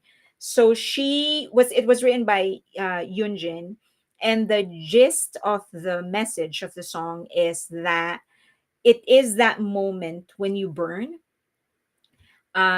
it's like a phoenix kind of thing. You burn and something new actually comes alive. You feel that it's that moment when you feel the pain creeping into your body, and you feel so alive and also on the brink of death at the same time. So that's the gist of the song. It's that moment when you're fully aware that you're suffering, but also fully aware that you're transitioning into something. And I thought it was such a smart choice for them to open with this song, because it is sort of the song that ends their story with what they went through last year. For all of last year, they have been so defined by Min Hee-jin, what Min Hee-jin did to them. And this is the song that closes that. This is the song that sort of describes their victory over what Min Hee-jin did to them. So it was very symbolic for them to open with this song, because right in the beginning, they're sort of saying, this is not about Min Hee-jin anymore. This is our story. We want to leave that story behind. We don't care about her anymore. So I thought that was very, very intelligent for them to open with this, even if it is not a hype song. Next is that they sang live from start to finish. I don't know if you've if you've been watching any clip of um uh Lady Gaga in Coachella, but she has been burning people left and right because she was like, I sing live. So in the first day, she actually made it a point to pause and say, for those that are asking if I sing live, it is absolutely live. I've never lip synced. And on the second day of Coachella, she had a microphone problem in the beginning of her opening of her set. She had a mic problem, so she wasn't heard. So she was given another mic, so she snatched her headset and then she started using the microphone. At the end of her set, or in the middle of her set, oh no, sorry, at the end of the set of week 2, she said, I apologize, I had a mic troubles in the beginning, but at least I sing live. So she was like, and she said, I'm not, and for as long as you're paying me money to see me here, to see me perform, I'm not gonna waste your time by lip syncing. And I was like, girl, you have some beef with some people. But anyway, when I was watching this concert, I just suddenly remembered Lady Gaga, because she wasn't pulling her punches. And you have, if you can, please watch her set, because she's so funny whenever she says that. She's actually getting it from somewhere. Okay, so they actually sang live from beginning to end. There were some parts where there was a backtrack. I'll say 50% of the time they had a backtrack, and 50% it was just their raw vocals, which I admire, because as you know, they don't just sing, they actually sing and dance live. But it was still flawless, even on songs when they weren't using um, backtracks, they were still flawless. And I think this was that one night when they proved to everybody, because when people started this narrative that they were bad singers, it was one of the funniest things that I've ever witnessed online. I mean, Yoonjin and Chaewon are two of the strongest vocalists in K-pop.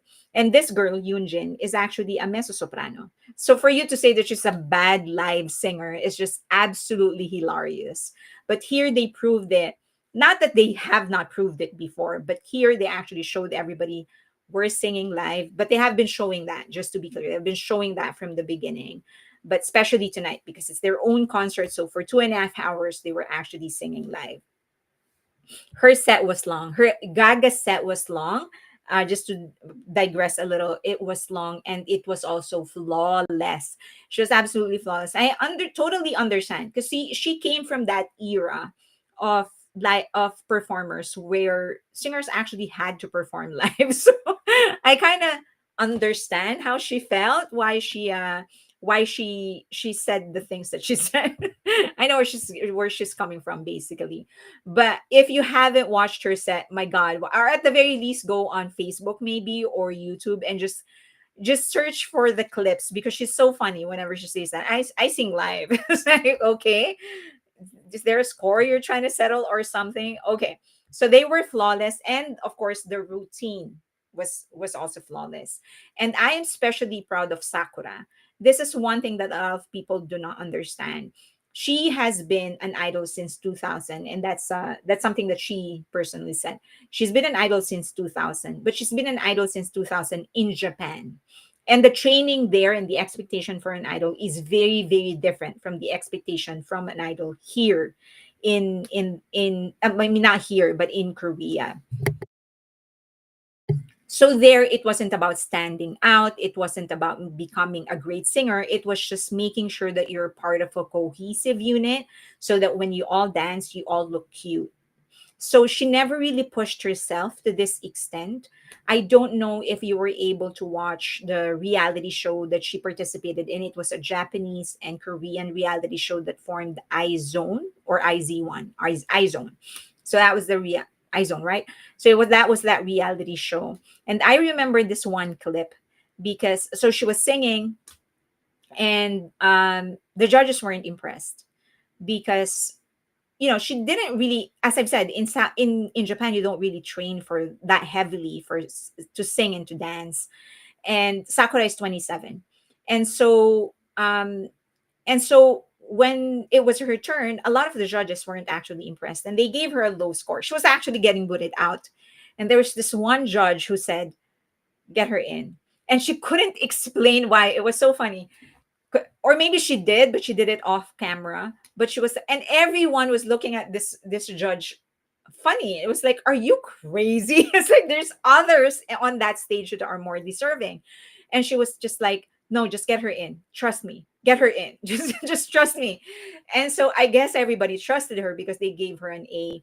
But I think Sakura knew, even after she got the A, I think she knew that there were other better singers than she was in that round, but she still got the A. And she knew it was because she was Sakura. And that's a guarantee. You will not, this group, whatever group Sakura was going to get into, it's not going to, she won't, it's not going to fail. It's not going to fail.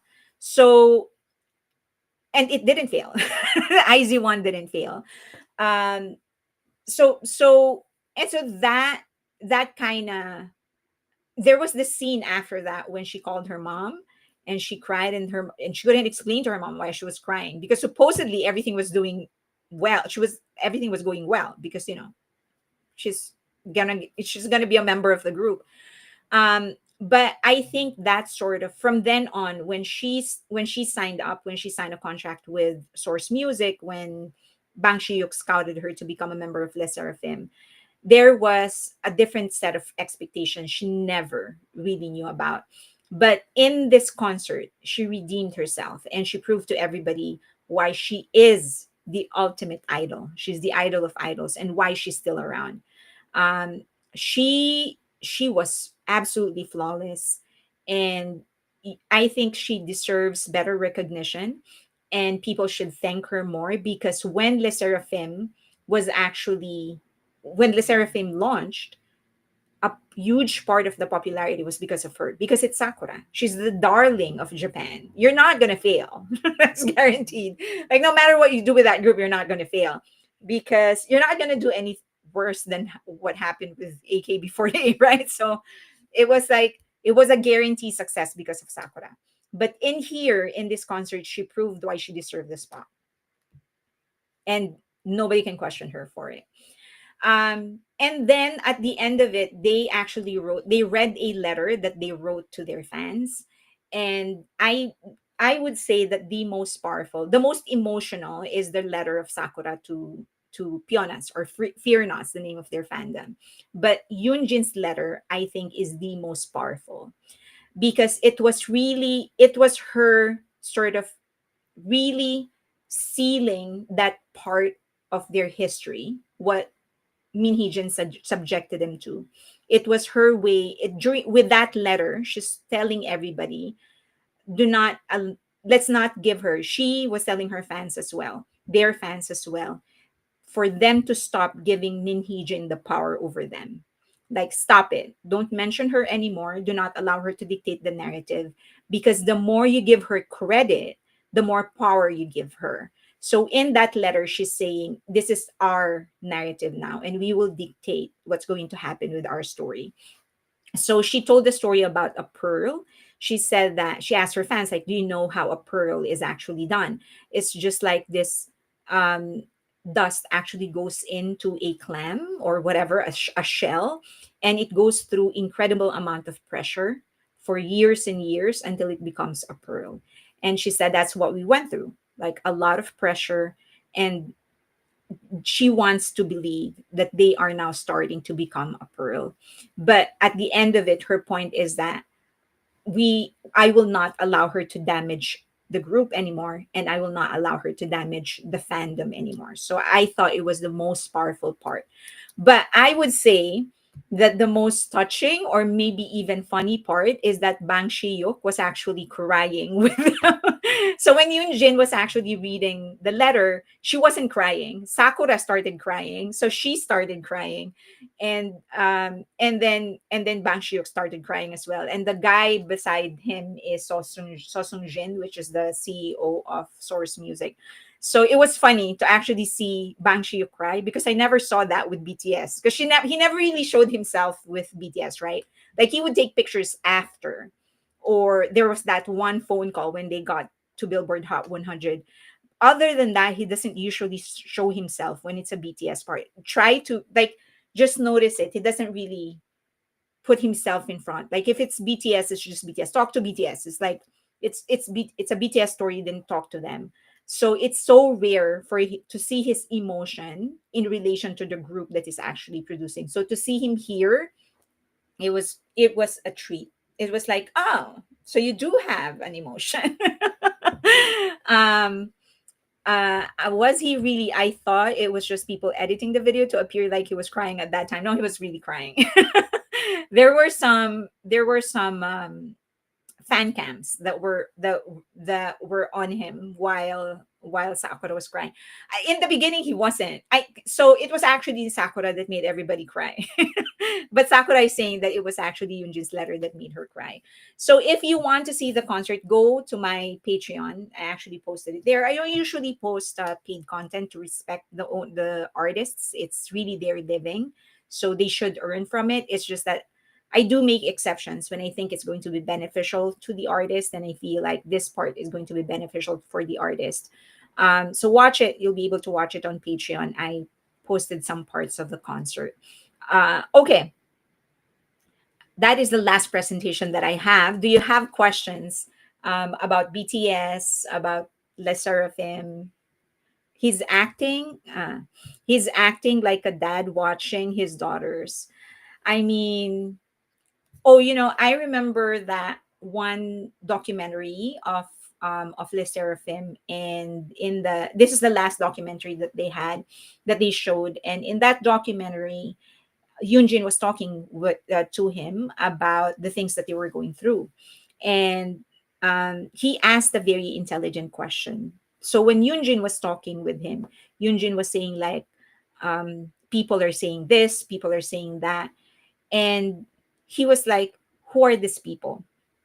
And it was such a simple question, but I thought it was such an intelligent question, because he's kind of making Yoonjin be more concrete on how she feels and who she feels it towards, right? So he's helping her make her emotions clearer by defining specifically what she is talking about. So when Yunjin said like, oh, people, and he was like, who are these people? Who are you talking about? Who are these people that are hating you? So I thought it was like, that's an intelligent question. That's an intelligent question. um okay, let's look for, do you have questions? It's like Appa watching his Tal on stage. Oh yeah, Tal is daughters. Bang PD. He probably saw how much the girls were hurting and how much they've been through, and he may feel some guilt in hiring MHJ. I'm sure I'm sure he feels guilty about hiring MHJ. If I get a chance to interview him, it's not the first question that I will ask him. There's way more stuff that I want to learn and ask him. But if he gives me like an hour of interview, I'll be able to ask that question. Do you feel any guilt? I mean, making the wrong hire. It's obviously, I'm sure he didn't do it on purpose. I don't think anybody would actually do something like that on purpose. But you still feel guilty. What did you think of Jin and Chris Martin? I've always loved their interaction. I think, and I've said this in the last live stream, I think Chris Martin is genuine. Like, he offers a genuine friendship with BTS. And one reason I believe that is that Coldplay does not need BTS. They are successful, and I believe they formally announced that this is going to be their last tour. That's why they're touring as much as they can, going to as many countries as they could, because this is going to be their last tour. And that, it is undeniable that they can make hits after hits after hits. You can't question their skills in music, you can't question their popularity. So by all measure, they do not need BTS. So for them to still feel this way towards BTS, to take care of BTS, to take their time, because I remember when BTS was talking about how the first collaboration came about. When Chris Martin went to South Korea, Chris Martin had to be in quarantine for like 2 weeks. So I think it was Jin who said, like, that's an incredible amount of commitment. That's time. That's 14 days that you're kind of just devoting so that you can actually personally work with BTS. So nobody's going to do that if they're just trying to leech off the popularity of BTS. And in the first place, as I've said, they don't need it. So for him to actually still do these things, then I feel like that's actually genuine friendship. Okay, that's on a personal level. Second, I do think that Jin specifically and Coldplay, they mesh well musically. Like, they work well together. The sound, you can hear it, the sound of Coldplay and the sound of Jin, they work well together. So I have never doubted that they can actually create great music together. Third, I love that part when Chris Martin was playing the piano, and he was just like playing, and I think Jin didn't expect that Chris Martin was going to ask him to sing. It was like, because Chris Martin was just playing the piano, and it's like Jin, and Jin was like, I'm gonna sing, and then he sang flawlessly. So that gives you an idea on just how great as a singer Jin is, and I love that Chris Martin was able to sort of show that to the public. I love the acoustic version. So, and more than anything, I love that Jin was actually able to reopen. It has been He has been back for a while, but since his last performance before signing up for the military was with Coldplay, I'm glad that now that he is going on his tour and launching his second EP, he's also able to do it again with Coldplay. So I hope that no matter what happens in the future, they get to continue their friendship, because it seems to be very, very genuine. I do remember Chris Martin saying that they're very protective of BTS. So Chris said it's because of Jin that Coldplay and BTS have that relationship. Right. Yeah. Yeah. Because of Jin. I mean, Jin was, I remember, do you remember that picture on his phone when everyone was sort of, everyone thought it was Jin and a girl, because it was a picture of Jin and someone. And then it turned out to be Jin and Chris Martin, because it's been a long time fan of Coldplay. So, okay. Coldplay really loves our OT7. I think Jin might be going on Jimmy Fallon again, because they re-uploaded his Running Wild skit with Jimmy again today. I hope so. I mean, that's another person that I feel they really trust, Jimmy Fallon. So they all go there. So yeah, again, one of those things that if they feel they're comfortable with a person, then I hope the friendship continues. It's really hard to find real friends in this industry. I tell you, it's so hard. Did he gain fans from that? What did Korea GP think about Jin's performance? Who gained fans? Jin? They're not retiring tour, sorry, but retiring making albums. Oh, okay. So then they're retiring touring. They won't tour again. There's that. You tour to promote an album, right? Or has that changed as well? I always enjoy Coldplay, even before BTS. They are good humans. I think they're on their 190th shows now. Oh my God, yeah, I know. I think they're going to definitely set a record, and I think it's because well, maybe I'm wrong. So someone said that it's not that they're going to stop touring; they're just going to stop making an album. Banshik's ambition to create a massively popular GG has led to his decision to hire MHJ. Did he regret it? Maybe, but some decisions have to be made no matter how risky it will be to reach his goal. And it's also not bad to have an ambition. People should have a goal. It doesn't have to be a big goal, but you do have a goal.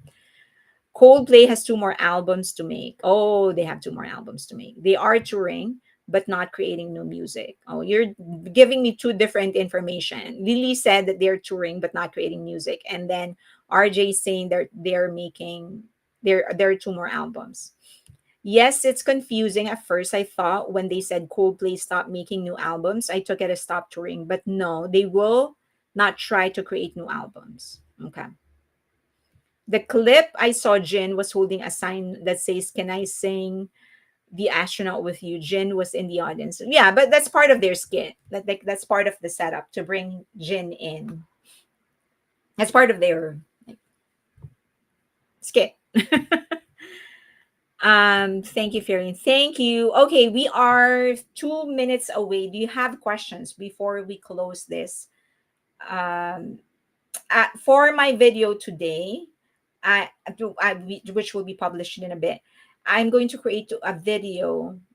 It was sent to me by Sean Raw in Patreon, and there's this guy in TikTok, and he's so well spoken. By the way, this is why I don't like watching other content creators, because I get so insecure. He's so articulate.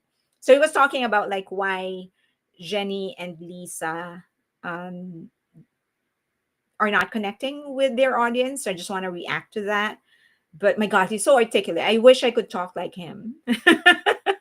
Now, see, that's why I don't like watching creators, other creators. I get so insecure.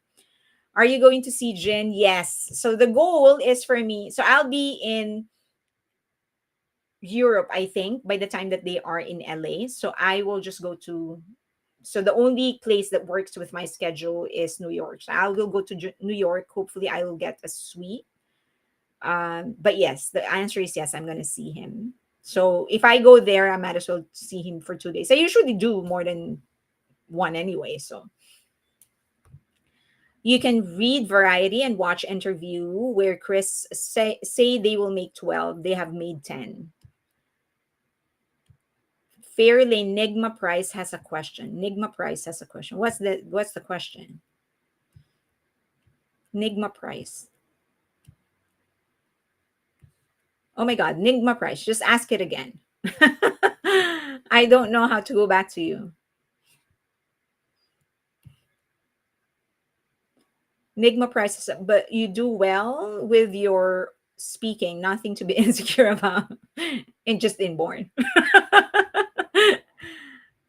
You do a great job. Never stop. Thank you. Cindy, you are our niche. We love you. Thank you.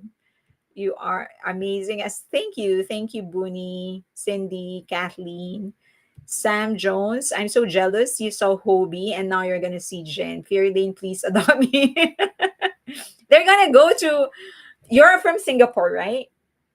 They're gonna go there. I'm pretty sure. And also LESSERAFIM will have a Singapore stop. You should go. Um, yeah, you should go. Next time I go to Singapore, we usually go to Singapore. I mean, every several years that we go to Singapore, I'll get in touch with you. I'm glad I made the live ate. Ah, thank you, Padrella. Digma Price. I asked a question earlier. You think other HYBE sub-labels should follow in Big Hit's footsteps in terms of artist training and development, concept marketing, or direction, just like how I think Somo is doing with LESSERAFIM? As far as I believe, except for Adore, all other agencies followed the training system of HYBE, because the training and development system of HYBE is one umbrella department. And then so the difference. So for example, if this is just an example, if Pledis has their own trainees, it's their own trainees, but it's still going through the training system of HYBE, training and development system. So the answer is, in terms of training and development, it's the same as far as I know. And you can watch the training and development special of HYBE on YouTube, because I'm not making that out of thin air. That's how they described it. Okay. Now, in terms of marketing, I do think that there is that where BTS is the future. That's where music is going, meaning it's not just going to be music and nothing else. It has to be an entire experience to get the audience engaged. There's going to be gaming, metaverse, events, IPs, gatherings. You have your online platforms. So, however, they shouldn't stop evolving. The one thing about BTS is that they have done already all of these things. So they need to keep evolving. But in terms of cohesion and in terms of like a 360-degree approach, everyone should go that route because that's where it is headed. So that's the answer to your question. Maybe that's what's wrong with NJ. They lack proper training. Maybe they lack proper training, and they also, I think, it's just one thing about getting educated in the level of high education in their among their trainees is that it is higher learning. So you don't just get to learn about music and dance steps and how to dance well and aesthetics, but you're also taught philosophy and literature. um Look at Yunjin. Look at how she thinks, right? That's because she was subjected to that kind of training. She was subjected to that kind of honing.